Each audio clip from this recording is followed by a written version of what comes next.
Ilang solar panel nga ba ang pwede nyo gamitin sa inyong solar charge controller? So meron po ako ditong tatlong solar charge controller. Ito yung isa kong SCC, POW-MR.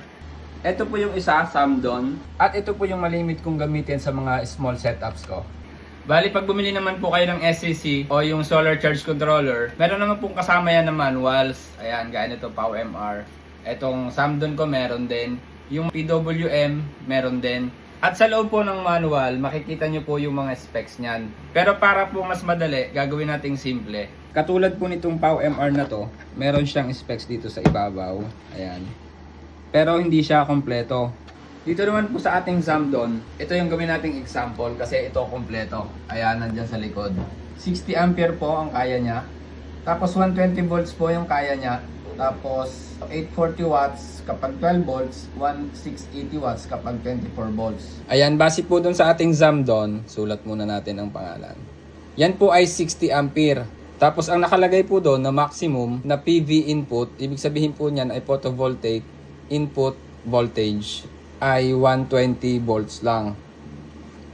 Tapos po ang kanyang nakalagay na maximum PV array power ay dalawang klase.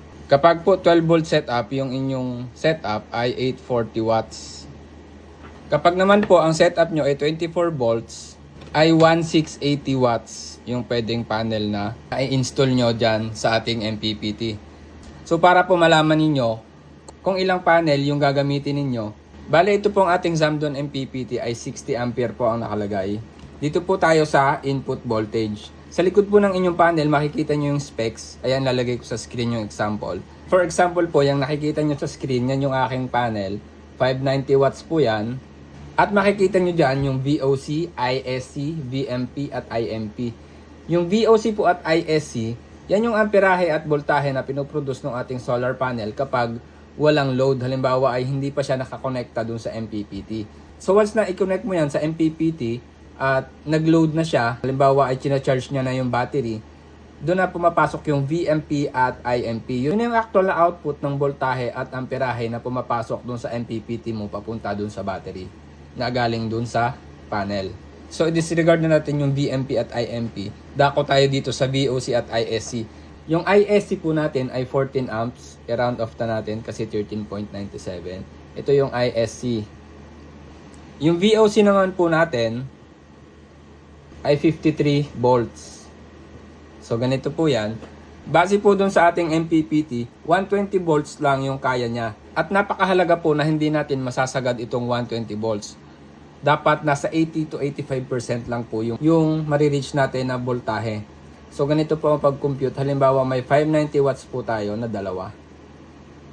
Yan po ang VOC niya ay 53. Kapag po yan ay siniris nyo, magpa-plus yung dalawang yan. Magiging 106 volts. So, pasok yung dalawang panel na 590 watts na ipag-series kasi pasok yung voltahe. Kapag sinubukan mong itatlo, 53 times 3 kasi magpa-plus yung mga voltahe niyan, 159. Hindi na siya advisable kasi lalagpas siya. Hindi lang maaabot, lalagpas pa siya doon sa maximum PV input voltage natin. So, dalawang 590 watts lang yung pwede. Paano naman yung ISC? Madali lang naman po yung ISC. Kung yan po ay 14 amps, kapag nag-series kayo, hindi yan madodoble. Yung voltahe lang madodoble. Kapag nag-parallel naman kayo ng panel, itong dalawa ang magpa-plus. So, magiging 28 pa rin yan. So, magiging 28 ampere yan. Hindi kayo magkakaproblema dahil 60 amps yung MPPT ninyo.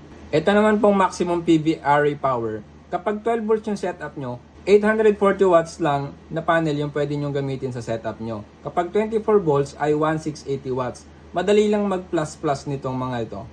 Ang magiging problema nyo lang po palagi ay itong VOC. Dapat yan ay hindi masasagad. So wala pong problema kung dalawang 590 watts or 600 watts man yung gamit yung panel. Ang pwede nyo gamitin dito sa 60 ampere na MPPT.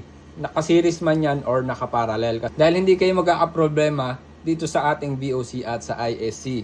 Ngunit papaano naman po kung apat na panel yung gusto mong gamitin? May mga gumagawa po niyan, halimbawa ay apat na 590 watts. Ang ginagawa po nila dyan, naka-series ito, tapos pinapag-parallel ito. Ayan. Yan, dalawang naka-series at ipagpaparallel. So para po malaman ninyo kung paano gumagana yan, 53 volts etong dalawa. Magpa-plus yung voltahe niyan, magiging 106. So pasok siya dito sa ating input voltage at 106 ulit itong isa.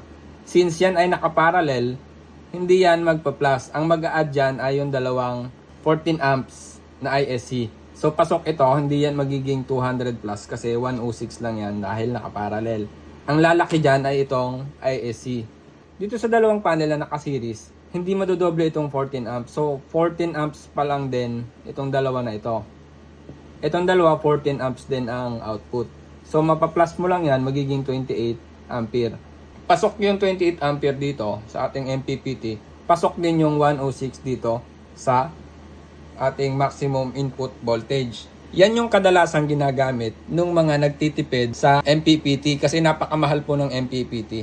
Pero para sa akin po, hindi pa rin advisable itong 2S2P. Yun po ang tawag kasi nila dyan eh. 2S, dalawang series na nakaparallel. 2S2P. Hindi po yan advisable para sa akin kasi parang dinaya mo yung sistema. Kasi sinabi na nga dito sa 24 volts ay hindi ka pwedeng lumagpas sa 1680. Ay yan ay apat na 590 watts. 590 times 4, 2360. Ay 1680 watts lang po yung maximum na pwedeng gamitin doon dahil mga engineer po ang gumawa niyan. So ito po yung paliwanag ko kung bakit hindi siya advisable. Unang-una, nadaya mo ito kasi hindi 1680, lumagpas ka dito. Ito namang 120 volts ay pasok siya kasi 106 volts lang yung 2S2P. Pero dito sa 28 ampere, hindi po itong 28 ampere yung susukatin mo para dun sa MPPT. Oo, pasok siya galing sa panel papunta sa MPPT na 28 amps. Pero yung 60 amps na papunta sa battery, yun yung marireach mo at hindi lang marireach, malalagpasan pa. Kasi 590 times 4 kasi apat yan. Divide 24 volts kasi 24 volts yung setup mo. Divide 24 volts is 98.33 amps. 98.33 amps. Lagpas ka dito sa 60 ampere. Nag-research ako, ang pwedeng mangyari dyan ay mag-overheat yung MPPT mo o kaya naman ay kahit 98 amps yung nakukuha mo sa panel mo, 60 amps lang yung ibabato niya dun sa battery. Kasi 60 amps lang yung maximum niya. Pag naman kung itong max input voltage ang na-reach mo or nalampasan mo, pwedeng masunog yung MPPT mo. So para saan po talaga hindi siya advisable. Oo, nadaya mo siya sa voltahe dito, pero hindi ganun ka-efficient kasi yung na-harvest mo, hindi 98 amps yung ibabato sa battery mo, kundi 60 amps. Ang pwede pang mangyari ay mag-overheat yung MPPT mo kasi sobra-sobra yung tinatanggap niya galing dito sa panel. Eh yun nga yung maximum niya, 1680 watts lang. So yun lang po, lahat po ng aking mga SCC, MPPT, ilalagay ko dyan sa comment section yung links kung saan ko binili. Sana po ay may natutunan kayo sa video na ito. At kung meron man po, pwede po bang pa-share para malaman din po ng iba. Maraming salamat po.